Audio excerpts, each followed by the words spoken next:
Sage Steele. Great to see you again. Good to see you, Rob. Thank you. So in 2022, Bad Bunny kissed a male dancer on the lips on national television during a show. I mean, I guess that's his art. That's fine. But is this what NFL fans want to see during the halftime show at the Super Bowl, Sage?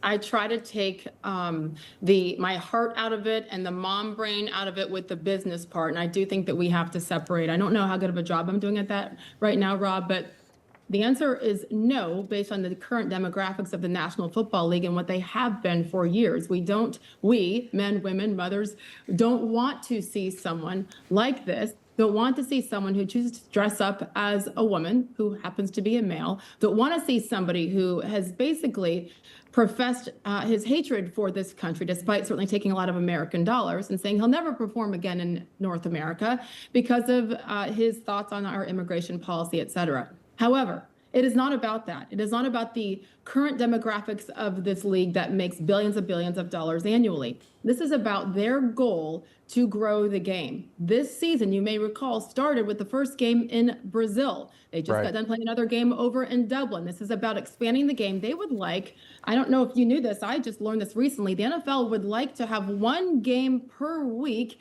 in another country. This is their goal to expand. So they don't care what we think, the ones that have made them as successful as they are right now. They care about expanding. It all comes down to the almighty dollar. And don't forget who's in charge of booking these halftime guests. That is Rock Nation. That is Jay-Z. For those of you who don't know, take a look at Bad Bunny. This isn't just about us being cranky conservatives.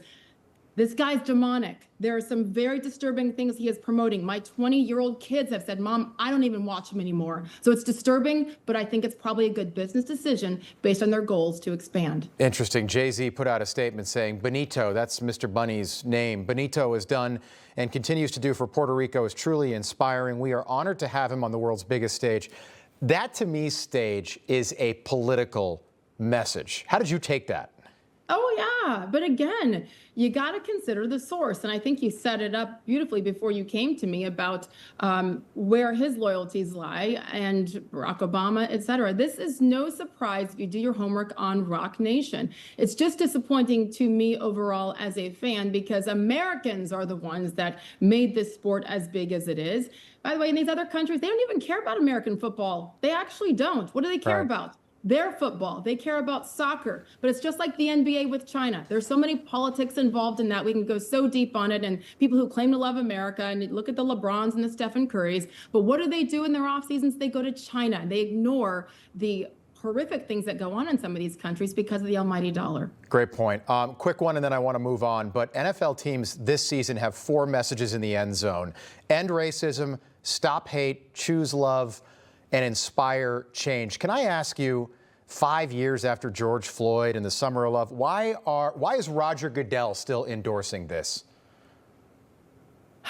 Because it's safer, it's easier. At the end of the day, think about what he did or didn't do after Charlie Kirk's murder, though. They didn't make a real statement as a league, just like they did after George Floyd and Black Lives Matter, which was disappointing to many people like me. Right. But what they did is they left it up to the teams, and the teams are the ones to decide. So it's kind of a cop-out to me. But then I do know that at the NFL and the team level, they have conversations. They might even have votes in their locker rooms with the players. And what do the players want to remain in their end zone? So I think it's probably up to each team, up to each player, up to each coach.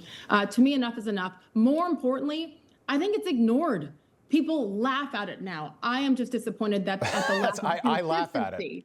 I lack of consistency, though. If you can do statements after George Floyd, and we know what he was about, but nothing after the murder of Charlie Kirk, I don't know. I see a lot of people saying, do I want to support that team? And I guess it's a personal decision. All right, 30 seconds. I took my son to his first ever Red Sox game at Fenway over the weekend. I hadn't been to Fenway, and I'm from there, but I haven't been there in 15 years. Black Lives Matter signs still at Fenway, which I just, the organization has been totally discredited. And then that's the Red Sox logo. I know you know that. But in the middle, they're all pride. It's September, late September, the last day of September now. That's the trans pride flag on it, the Red Sox. Why are they doing this? Why? Who are we appealing to? Wait, Rob, this is your town.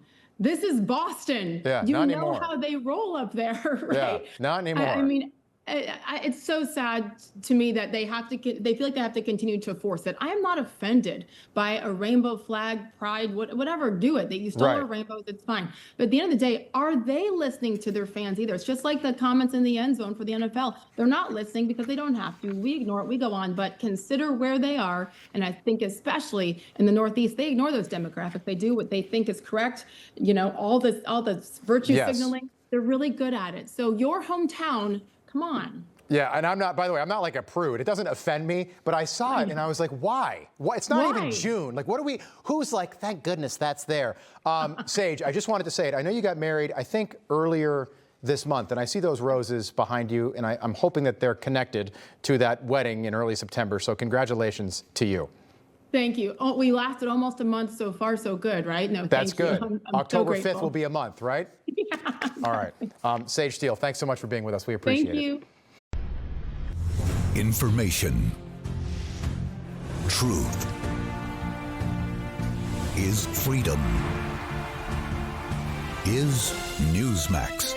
It's real news for real people.